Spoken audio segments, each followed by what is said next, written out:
Maintenant, nous arrivons aux complications médicales et chirurgicales des prothèses totales de hanche. Et donc, on va pouvoir reprendre un petit peu ce thème qui a l'air de passionner tout. Donc, Stéphane Boisgard de Clermont-Ferrand va vous présenter donc, les complications des prothèses totales de hanche. Monsieur le Président, chers maîtres, chers amis, je vous remercie de m'avoir permis de vous présenter les complications des PTH. Effectivement, comme vous allez le voir, ces complications des prothèses totales de hanche sont finalement en nombre relativement restreinte, mais elles sont relativement intéressantes parce qu'on peut les limiter par un certain nombre d'actions préventives ou un certain nombre de techniques chirurgicales qui sont quand même intéressantes quand on est chirurgien. Alors elles sont peu fréquentes et elles sont surtout capables d'être prévenues pendant et après l'opération pour un certain nombre d'entre elles, et c'est là-dessus que j'ai un peu essayé de focaliser ma présentation. Trois grands types de complications, les péropératoires, les post-opératoires médicales et les post-opératoires chirurgicales. Les péropératoires, c'est tout d'abord des traumatismes vasculo-nerveux. On parlera rapidement des fractures et des complications très spécifiques qui sont liées au ciment quand on utilise le ciment comme méthode de fixation. Les traumatismes vasculo-nerveux, les lésions vasculaires sont finalement relativement rares. Elles sont de l'ordre de 0,2 à 0,3%. Il y a les lésions directes que l'on fait en péropératoire avec un saignement, c'est un diagnostic facile, avec un risque qui est parfois majeur. Et surtout, ce qu'il est très important de connaître, ce sont les lésions non transfixiantes qui vont créer des faux anévrismes, des douleurs, et qui seront explorées secondairement à l'intervention. Et il faut bien les connaître pour savoir les rechercher, savoir les explorer. Les lésions nerveuses, suivant la littérature, suivant les séries, elles ont de 0 à 3%. Le nerf sciatique, bien sûr, quand on fait une voie postérieure, le nerf crural et le nerf moyen fessier dans les voies antérieures et latérales. Donc vous voyez que ces lésions neurologiques, très souvent réversibles, sont essentiellement liées au type de voie d'abord que vous allez utiliser. Les fractures péropératoires, elles sont relativement d'incidence faible, de 0 à 1% suivant les séries. C'est très rarement le cotyle, ou plus souvent on s'en aperçoit rarement.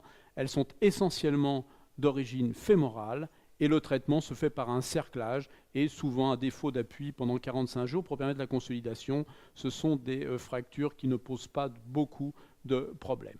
Les complications liées au ciment sont un petit peu plus importantes à connaître. Elles sont relativement faibles. Elles sont liées au fait que vous allez associer deux monomères qui vont donner un dimère et que si vous ne préparez pas suffisamment bien le ciment, si vous n'attendez pas suffisamment, un certain nombre de monomères vont passer dans la circulation sanguine, entraîner une embolie pulmonaire. Et il faut savoir que lorsque l'on mesure la tension artérielle lors d'une cimentation de fémur, par exemple, dans 5% des cas, vous avez une hypotension de 20 mm de mercure, ce qui n'est pas négligeable. Le choc est quelque chose de très rare, c'est 0,1%, mais il existe et il faut le prévenir, bien évidemment, toutes ces complications, en mettant le patient sous hyperoxygénation. Les complications post-opératoires médicales, j'ai surtout axé ce chapitre sur les infections et les complications thromboemboliques, qui sont les deux complications qui posent à l'heure actuelle le plus de problèmes. Le taux d'infection des prothèses totales de hanche est relativement variable suivant les séries. Il va de 0,4 à 1,5%. Il est en moyenne de 0,7% en France. Et il faut savoir que c'est un chiffre qu'il faut différencier entre précoce et tardive. Très souvent en chirurgie, on est très inquiet de ces infections qui arrivent juste après l'intervention. Mais ce qu'il faut savoir, c'est que l'arrivée d'une infection dans une prothèse, qu'elle soit de hanche ou de genou, est en moyenne à 4 ans post-opératoire. Quand l'infection est précoce, très souvent, elle est relativement facile à diagnostiquer. On a une fistule, on a un écoulement. Il faut laver, bien sûr, et changer les pièces amovibles si possible. L'infection tardive est parfois plus difficile à mettre en évidence. Elle nécessite une stratégie, un traitement spécifique et surtout une réflexion multidisciplinaire. À l'heure actuelle, sur ces infections de prothèses, nous ne pouvons plus travailler sans les infectiologues et les bactériologistes. Les complications thromboemboliques, il faut savoir qu'en l'absence de prévention thromboembolique, vous avez un risque de phlébite qui est supérieur à 50% et un taux de mortalité qui est de 3%.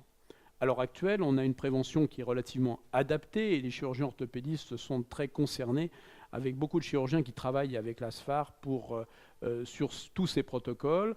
On fait des préventions qui sont de l'ordre de 4 à 6 semaines après l'intervention et on a des embolies pulmonaires mortelles qui sont inférieures à 0,1%. Donc on a vraiment quelque chose d'extrêmement efficace. Et l'on est étonné quand on a visité les pays anglo-saxons il y a 15 ou 20 ans de voir qu'ils ne faisaient pas de prévention alors que nous, c'était déjà une attitude que nous avions à titre systématique. Les complications post-opératoires chirurgicales, elles peuvent arriver bien évidemment du lendemain de l'intervention à bien des années après, puisqu'on peut être amené à reprendre les prothèses 20 ans, 30 ans après. Les luxations. Le taux est éminemment variable suivant les séries, il va de 0 à 2%, il est dépendant d'un certain nombre de facteurs. Les patients, bien évidemment, quand vous avez un patient multi-opéré qui a des antécédents neurologiques, vous avez plus de risques de luxation. Il est dépendant également de la voie d'abord. On dit que les voies postérieures ont un petit peu plus de luxation que les voies antérieures et latérales. Il est très dépendant du chirurgien. Plus le chirurgien a de l'expérience, mieux il va positionner ses implants et moins il aura bien évidemment de luxation. Et il dépend aussi du type de PTH. Il faut savoir qu'à l'heure actuelle, et Michel-Henri Fessy vous en parlera, nous avons des possibilités d'utiliser des cupules à double mobilité qui diminuent le risque de luxation et qui sont extrêmement utiles chez les patients à risque. La différence de longueur des membres inférieurs, c'est un problème qui est relativement constant, c'est un problème médico-légal qui est non négligeable, où on a beaucoup de problèmes à résoudre parce qu'il faut avoir des repères fiables pendant l'intervention, il faut résoudre le problème de la tension musculaire et on ne fait pas toujours ce que l'on veut. Il faut informer le patient du risque. Il faut savoir que le patient aura toujours en post-opératoire l'impression que son membre inférieur est plus long. Ça, il faut l'en informer. Il faut savoir qu'une différence de longueur inférieure à 1 cm est considérée sans conséquence, mais le patient peut se focaliser sur une différence de longueur. Et bien sûr, la mesure objective de tout cela ne se fera qu'au plus tôt 3 mois en post-opératoire. Les ossifications périprothétiques, elles sont beaucoup plus fréquentes chez les hommes que chez les femmes, 2 fois plus fréquentes chez les hommes que chez les femmes. Elles sont très variables en fonction des populations et des voies d'abord. Une voie d'abord transmusculaire, transglutéale donnera plus d'ossification que d'autres types de voies d'abord. Il y a des populations à risque, des pagettes. Il y a aussi l'utilisation de prothèses sans ciment dont on dit qu'elles créeraient plus d'ossification, ce dont nous n'avons aucune preuve. Ces ossifications peuvent être prévenues par de l'indométacine ou éventuellement par des irradiations. Les ruptures d'implants. Il faut savoir qu'elles existent. Les ruptures des tiges fémorales sont rares. Elles représentent moins de 0,3% des implants qui ont été implantés dans les années 80 et 90. Il y a aussi les ruptures des implants céramiques qui sont très rares puisqu'ils sont de l'ordre de 1 sur 10 000. C'est une complication grave parce que dans la reprise, c'est assez compliqué à reprendre. Ce qu'il faut quand même savoir, et Laurent Sodel vous l'a dit, c'est que les implants ne cassent pas, et entre autres la céramique ne casse pas parce qu'on saute à pieds joints, mais elle casse parce qu'elle, c'est un défaut de fabrication. Il faut savoir que la céramique est pratiquement aussi solide que le diamant, et bien évidemment, ce n'est pas l'exercice physique qui va le faire casser. Les fractures périprothétiques, elles sont essentiellement le fait du fémur, elles sont inférieures à 1% à 10 ans de recul, et leur délai d'apparition est à peu près à 4 ans. Elles sont liées à l'âge du patient, elles ne sont pas liées à l'activité du patient, mais au fait que vous avez un gradient de module de Young, c'est-à-dire d'élasticité entre l'os qui s'ostéoporose et un implant rigide, qui fait que ce gradient augmente et que pour casser le fémur, vous avez besoin d'une force de plus en plus faible. Donc il suffit de tomber quand on a 80 ans et qu'on est ostéoporotique avec une prothèse rigide pour se casser le fémur. Parfois le cotyle peut se casser, mais bien évidemment c'est chez des patients généralement plus jeunes, et là c'est lié à un traumatisme, mais qui est un traumatisme important, qui n'est pas un traumatisme de chute banale, mais généralement d'accident de la voie publique. Les complications liées au couple de frottement, on a commencé à vous en parler. Le couple de frottement, il va s'user. C'était le risque majeur à long terme. Et vous allez avoir des débris. Et ces débris, ils vont avoir 2 types de conséquences. Soit vous allez avoir des réactions immunoallergiques sur certains types de débris, soit vous allez avoir des réactions inflammatoires qui vont détruire l'os autour de la prothèse, entraîner son décèlement, des douleurs et la nécessité de reprise. Les réactions immunoallergiques, elles sont d'une fréquence relativement rare. Elles sont à 0,7%. Le problème, c'est qu'elles arrivent quand vous utilisez des couples de frottement qu'on vous a présentés, qui sont dits à métal-métal. Vous allez avoir des débris qui vont être relativement faibles, qui vont entraîner une réaction allergique dans à peu près 0,7% des cas, et ces réactions immunoallergiques peuvent entraîner des douleurs, peuvent entraîner des lyses, et peuvent parfois entraîner des tumeurs pseudo-agressives, c'est-à-dire on a eu quelques cas de femmes jeunes de 40 ans qui, sur certains types de couples métal-métal, ont eu des tumeurs agressives ayant nécessité des résections larges de type carcinologique. Le diagnostic se fait sur de la sérologie, sur de la radiologie, et parfois, on est obligé de reprendre ces patients, car ils ont des douleurs importantes, car ils commencent à avoir des lyses. Le deuxième type de phénomène qu'on peut avoir sur ces débris sont les réactions inflammatoires. Ces débris vont être phagocytés, Il faut savoir que ces débris sont phagocytés parce qu'ils ont une taille spécifique, on le voit très peu au niveau des genoux, parce que les débris sont beaucoup plus importants, alors que les débris sont relativement petits au niveau de la hanche, et ils vont être phagocytés. Et qu'est-ce qui va se passer? Vous allez avoir un relargage de cytokines. Et quand vous avez un relargage de cytokines, vous allez avoir une destruction et une lyse osseuse périprothétique et un décèlement des implants. Et c'est ce qui va aboutir au fait que vous allez reprendre les implants. Alors le décèlement, on vous en a parlé, c'est la complication majeure à long terme de cette intervention. Vous savez que les survies sont entre 90 et 95% à 15 ans de recul, 85 à 90% à 20 ans de recul, que la cause essentielle, c'est l'usure, avec une lyse périprothétique, que les causes mécaniques sont beaucoup plus rares, le mauvais positionnement des implants est relativement rare, l'implant trop rigide sur une mauvaise fixation secondaire est de plus en plus rare. On l'a vu tout à l'heure quand on a essayé de cimenter des cupules tout céramiques, ça ne marchait pas. Mais on a, en l'espace de 20 ans, bien évidemment, beaucoup mieux compris tous ces phénomènes mécaniques. Alors ce qui me semble intéressant sur toutes ces complications, ça fait un petit peu catalogue, j'en suis désolé, c'est que je pense que les complications péropératoires, elles peuvent être vraiment prévenues par une bonne technique opératoire. Bien connaître sa voie d'abord, bien la choisir, bien l'apprendre, bien la transmettre à ceux dont nous avons la charge d'enseignement, pour éviter les traumatismes, bien sûr, vasculo-nerveux et les fractures. Le post-opératoire immédiat, eh bien, il peut être prévenu. La phlébite peut être prévenue, mais également les infections. À l'heure actuelle, entre autres au niveau des prothèses totales de genoux, on a un certain nombre d'études qui commencent et on est en train de mettre en place, par exemple, des bains avant la fermeture avec des solutions antiseptiques pendant 2 à 3 minutes pour essayer de diminuer l'incidence des infections post-opératoires. Et puis le post-opératoire chirurgical, il dépend bien sûr des techniques pour les luxations, pour les différences des membres inférieurs. Et puis, il dépend également des choix des implants. Quand on a des patients à risque qui risquent de se luxer, on a les moyens à l'heure actuelle de choisir des implants qui répondent à cette problématique. En termes de rupture, de coupe de frottement, on a aussi les moyens de répondre à la demande du patient. L'âge, l'activité va nous permettre de déterminer quelle est la meilleure prothèse qu'il faut choisir pour ce patient. Je vous remercie de votre attention.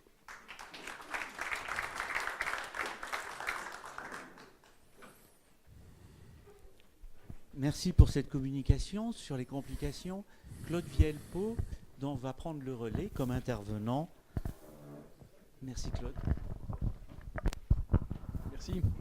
Merci Stéphane de cette belle communication où tu as échappé au catalogue pour nous donner des informations précises. Mais finalement, c'est moi qui appuie sur le... finalement, il y a deux sortes de complications. Il y a les complications directes, et on les minimise effectivement si le chirurgien fait le bon choix d'une bonne prothèse qu'il va bien poser, qu'il va bien suivre. Mais il y a aussi les dégâts collatéraux. Tu en as dit 2 ou 3 mots. Les dégâts collatéraux, c'est ce qu'on ne mérite pas directement à cause de nos choix. C'est par exemple l'infection, mais surtout la thrombose et le décès. Je voudrais revenir un petit peu sur le problème des décès post-opératoires. Jean-Pierre nous en a parlé un petit peu tout à l'heure.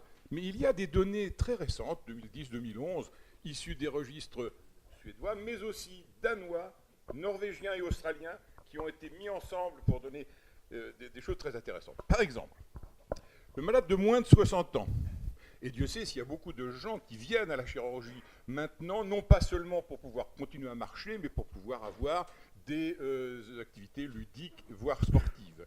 Chez le malade de moins de 60 ans, la mortalité de 0,24% dans le premier mois, car l'essentiel se passe entre J1 et J26, essentiellement. C'est en gros le double de la mortalité naturelle que l'on peut observer aux alentours de 100 à 200 jours, quand ce n'est plus l'intervention qui en est responsable et quand ce n'est pas encore le vieillissement qui est la cause des décès. Alors, chez les personnes de plus de 70 ans, plus de 80 ans même, et beaucoup qui n'auraient pas osé, il y a 10-15 ans, venir nous voir, sans hardisse à venir chercher la prothèse, mais c'est aussi souvent le prix de leur autonomie. Il faut savoir, à cause des comorbidités, ça a déjà été dit tout à l'heure, que la mortalité est beaucoup plus importante. Elle est multipliée par 4 à peu près par rapport aux moins de 60 ans. Multipliée par 4. Et quelle est la cause principale de cette mortalité? Eh bien, la cause principale de cette mortalité, ce sont les accidents cardiaques. Ce sont les coronaropathies, celles qu'on connaît bien sûr, mais aussi celles qu'on ne connaît pas. Et un épidémiologiste canadien a dit récemment, a fait une étude récemment, très intéressante, il parle du silent killer. le silent killer, c'est la coronaropathie fruste, notamment chez les jeunes, 50-60 ans, qui ne se plaignent de rien, qui n'ont jamais eu d'alerte, mais qui, dans le premier mois ou dans les 2 premiers mois après l'intervention, vont faire un infarctus éventuellement mortel. Et ça, je crois que ce sont des questions qu'on doit remettre à l'ordre du jour, car quand on regarde de près, on voit infection, 1%, accident thromboembolique, 1%, décès, 1%. Oui. Alors l'étude photo qui a été faite par Marc Samama, que tu connais bien maintenant puisqu'il est ton patron d'anesthésie, sur 1080 patients en 2007, prothèse de hanche, prothèse de genou, tout venant hors fracture du col, parce que si on part dans la fracture du col, on n'est plus du tout dans les mêmes chiffres. Hein. Hors fracture du col, c'est 0,9%, une étude observationnelle sur 1080 malades dans les 3 premiers mois. Donc voilà, on est à peu près dans les mêmes eaux, donc il faut qu'on s'y intéresse. Et je me demande si, chez les jeunes notamment, où on ne mérite pas ça, on ne mérite pas de mourir pour une chirurgie fonctionnelle, on ne devrait pas demander des épreuves d'effort ou demander au cardiologue qui se penche sur la question, parce que c'est vraiment, vraiment une question prégnante. En tout cas, merci pour ton topo qui a bien mis les choses à jour. Vous avez sûrement des questions à poser. Je crois qu'il y en a... Moi, je voudrais revenir sur ce que Stéphane a appelé le choc au ciment. Personnellement, je ne crois pas beaucoup à ça, puisque j'ai fait à peu près plus de 6 ou 7 000 prothèses de hanche cimentées. Je n'ai jamais vu de choc au ciment. Par contre, effectivement, on avait fait une étude prospective dans les nouveaux modes de cimentation. La pressurisation du ciment peut entraîner le passage de particules au niveau de l'oreillette.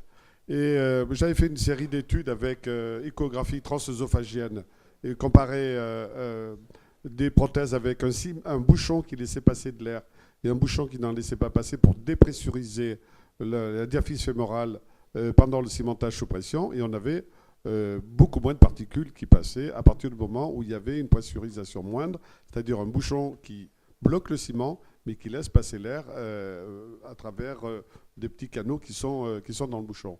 Donc moi, je voudrais revenir là-dessus parce que ça donne une mauvaise image du ciment qui n'est pas, pour moi, réelle. D'autre part, s'il y avait une prothèse idéale, tout le monde la mettrait. C'est évident, on ne discuterait pas.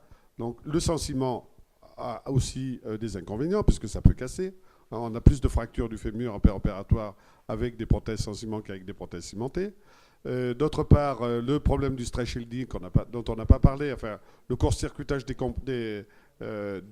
contraintes qui donnent au bout de 15 ans, 20 ans, des aspects d'ostéoporose localisée ou d'ostéolyse. Enfin, c'est difficile de savoir exactement, mais quand on fait des études par scanner sur ces prothèses-là, on voit qu'au niveau du cotyle, il y a des pertes de densité osseuse. Donc je crois qu'il faut quand même mettre tous ces éléments en balance et que malheureusement, il n'y a pas de prothèse parfaite. Ce qu'on peut retenir, c'est que quand même, à 15 ans, il y a 90% de bons résultats et que maintenant, espérons-le, à 40 ans, on aura encore 80% de bons résultats sur les prothèses. Juste pour répondre là, sur le ciment, l'étude qui a été donnée sur les chocs à 0,1%, c'est sur des fractures. Voilà, sur des fractures. Mais par contre, 20% de patients, 5% de patients qui diminuent de plus de 20 mm de mercure.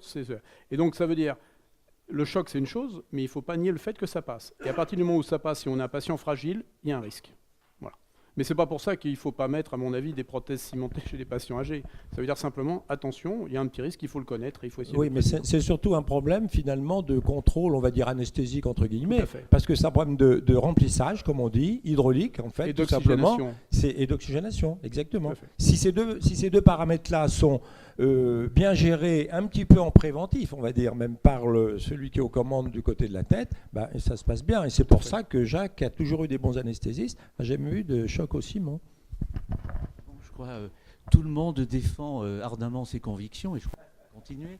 Et que... Encore un non-orthopédiste qui va poser 2 questions.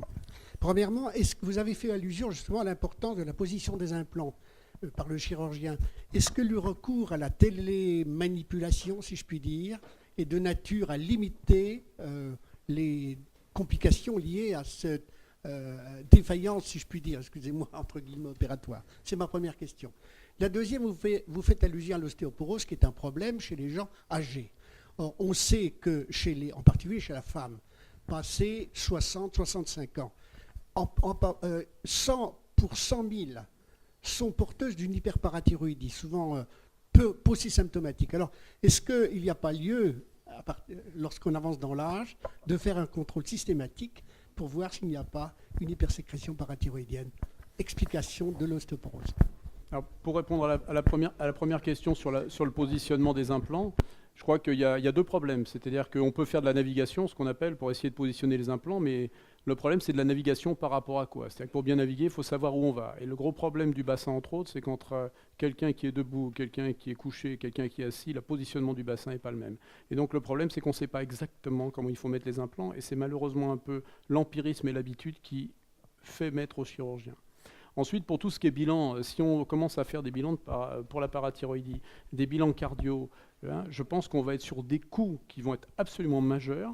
Et le problème, c'est toujours le même problème, c'est jusqu'où doit-on aller et quel est le rapport bénéfice, risque et prix. Voilà. Je voudrais juste avoir des précisions. Si on a des éléments sur les degrés de déglobulisation post-opératoire, parce que vous avez passé en revue différents éléments. Et ce qu'a dit M. Vielpo, Claude, sur les coronarapathies latentes, et est-ce qu'il y a une différence, par exemple, entre le scellement sans ciment et la fixation avec ciment et sans ciment en matière de déglobulisation post-opératoire? Parce que à une ère où, par exemple, aux États-Unis, on fait du fast track, c'est-à-dire qu'on a tendance à garder les patients 2 jours hospitalisés post-opératoire et ensuite les lâcher dans la nature, et cette pression va s'accentuer un peu partout. Est-ce qu'on a des notions sur ce qui se passe en matière de déglobulisation post-opératoire? Alors en ce qui concerne le saignement, on a fait une étude dans le service où on a mis en évidence, puisqu'on a étudié les saignements en fonction d'un certain nombre d'anticoagulations, d'éléments d'anticoagulation qu'on recherchait, et on a été très surpris de voir qu'effectivement les prothèses qui utilisaient le ciment, manifestement, saignaient beaucoup moins et de façon statistiquement significative que les prothèses sans ciment. Donc voilà la réponse. Ensuite, effectivement, la déglobulisation est un peu variable d'un patient à l'autre, mais elle peut être de l'ordre de 2 à 4 points.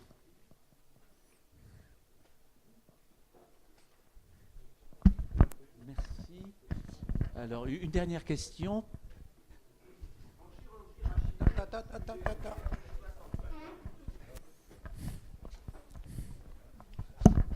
En chirurgie rachidienne du sujet âgé après 65 ans, il a été observé un certain nombre de problèmes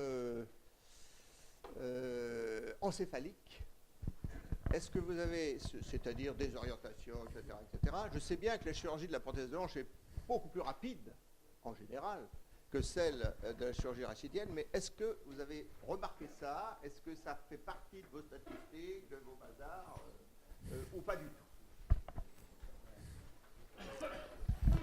On n'a pas tout à fait testé ça, parce que comme vous le savez, en Auvergne, le QI est élevé tout au long de la vie, puisque vous êtes originaire de là-bas. Donc, voilà. Donc, en Auvergne, nous n'avons pas ce problème. Voilà. Je tiens à vous rassurer, vous n'aurez pas ce problème.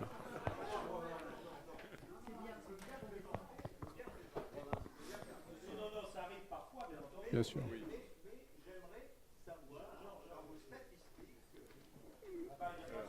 Il y a pas. Il y a, bien sûr. Bien sûr. Le syndrome du deuxième jour ou troisième jour. Est-ce que ça a une relation avec le ciment ou pas? Non. Et il n'y a pas non plus de relation avec le type d'anesthésie. Loco-régionale ou générale, on voit dans tous les cas ces patients qui se réveillent parfaitement bien et qui, à la 48e heure, quelquefois 36e heure, se mettent à perdre un peu les pédales. Alors on s'inquiète toujours. S'il n'y a pas de syndrome localisé, s'ils n'ont pas fait manifestement l'hémiplégie, on rassure les familles. On attend quelques jours, on vérifie qu'au plan ionique et au plan hydratation, il soit bien. Et vers le 3e, 4e, 5e jour, il repose les pieds sur terre.